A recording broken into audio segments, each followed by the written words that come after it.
हाँ जी, रुको, कहाँ जा रहे हो? सैराज की ये कहानी सुन के जाओ। कैसी कहानी? ये वीडियो एंड तक देखो, आपको कहानी सुनने में मजा आएगा। राज, जहां अल्फाजों में धड़कने वाले राज रहते हैं। हर कहानी एक नया एहसास जो दिल को गहरा सा कह जाते हैं। यहाँ किस्से सिर्फ सुनाए नहीं जाते, महसूस भी किए जाते हैं। तो स्वागत है उस जहां का, जहां हर लफ्ज दिल से जुड़ा जाता है। कुछ लोग जीवन में देर से आते हैं, पर आते ही सब कुछ बदल देते हैं।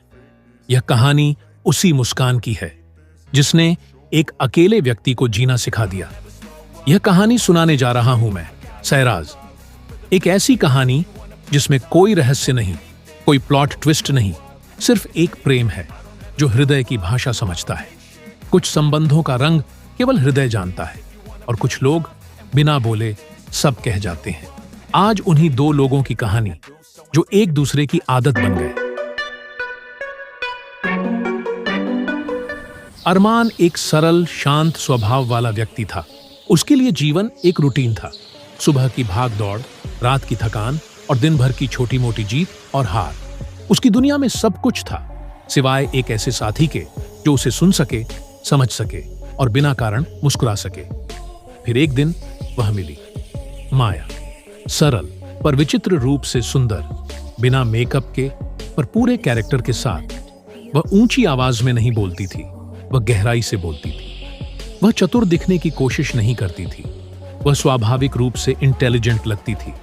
जब वह पहली बार मुस्कुराई, अरमान को लगा जीवन ने पहली बार वेलकम गिफ्ट दिया है। उन दोनों के बीच कॉन्वर्सेशन कब आरंभ हुआ, किसी को ठीक से याद नहीं। संभव है एक छोटी सी ग्रीटिंग या कोई हल्का सा मजाक, पर जो भी था वह एक लंबे सफर का पहला कदम था। माया की आदत सहजता से लग गई। अनायास मैसेजेस, छोटी कॉल्स और अचानक कॉफी प्लान्स। अरमान को समझ नहीं आता था कि वह उससे प्रेम करता है या उसकी उपस्थिति का आदी हो गया है। माया दूसरी ओर शांत थी। वह अपने भाव छिपाती नहीं थी, पर प्रदर्शित भी नहीं करती थी। वह महसूस करती थी, पर कोमलता से। एक बार अरमान ने पूछा, तुम इतनी धैर्यपूर्वक महसूस कैसे कर लेती हो?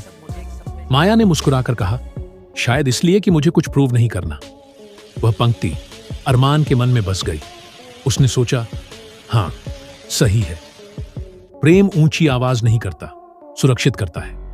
उन दोनों की कहानी में कोई ड्रामा नहीं था, कोई अलगाव या पुनर्मिलन नहीं, सिर्फ छोटे क्षण, चाय की सुगंध, ठंडी रात, गर्म हाथ और सहज हंसी। कभी कभी माया चिड़चिड़ी हो जाती थी, अरमान अधिक सोचने लगता था, और दोनों समान रूप से ठीक होते थे, बात करके, सुनकर और थोड़ा सा मौन रहकर। एक रात टेरेस पर बैठे हुए माया ने धीमे स्वर में कहा, अरमान, तुम्हारा व्यक्तित्व सुरक्षित है। अरमान ने पूछा, सुरक्षित?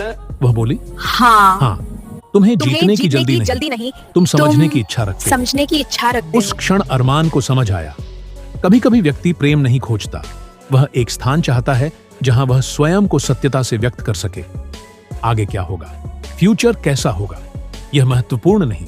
महत्वपूर्ण यह था कि उन 2 महीनों में, उस छोटी सी यात्रा में, अरमान ने सीखा, प्रेम जटिल हो सकता है, नाटकीय हो सकता है, पर सच्चा प्रेम सुविधाजनक होता है।